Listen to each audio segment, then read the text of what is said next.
काय पाहिजे तुम्हाला? सर आज शरद पवार आणि अजित पवार एकत्र येण्याची इच्छा व्यक्त केली. अजित पवारांच्या आईने काय म्हणाले? आमच्या शुभेच्छा आहेत. पवार कुटुंबाने एकत्र यावं, ठाकरे कुटुंबाने एकत्र यावं, आम्हाला आनंद आहे. सर सुनील तटकरेंनी सांगितलेलं की भुजबळांची नाराजी दूर होईल, त्यांना संपर्काकडे भेटणार आहेत. तसं काही फोन आला होता पण तुम्हाला भेट झाली का? मला काही फोन बिन आला नाही. मीडियातूनच तुम्ही जे काही बोलता तेवढं कळलेलं आहे. सर भाजपमध्ये जाण्याची चर्चा आहे, भाजपमध्ये जाण्याची चर्चा आहे तुमची. नाराज होतात तुम्ही, नाराजगी दूर झाली आहे का? कसं असणार पुढचा प्रवास? आता माझी नाराजी दूर झाली की नाही मी करू तुम्हाला सांगत होतो का मी नाराज आहे.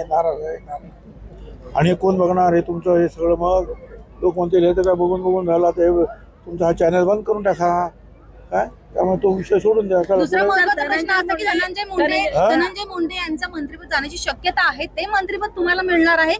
कोणाचंही मंत्रिपद काढून आणि जाऊन ते मला मिळावं अशी इच्छा मी जन्मातही करत नाही. त्यांच्या राजीनाम्याची मागणी होत आहे. मी काय त्यांच्या राजीनाम्याची मागणी करत नाही.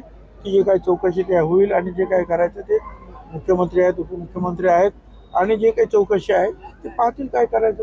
एवढी तुम्हाला काय घाई आहे? आणि माझ्यासाठी तुझी घाई करायचं काही कारणच नाही. कोणाला मुख्यमंत्री आणि उपमुख्यमंत्री बोलते काय सांगा त्याच्यावर? त्याच्यामुळे धोका आहे किंवा पक्ष त्याच्यामध्ये अडचणी येऊ शकतो.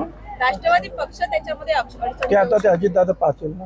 3 जानेवारी हा शिक्षिका दिन म्हणून साजरा व्हावा अशी सरकार का मागणी कशी योग्य आहे? एबीपी माझा, उघडा डोळे बघा नीट.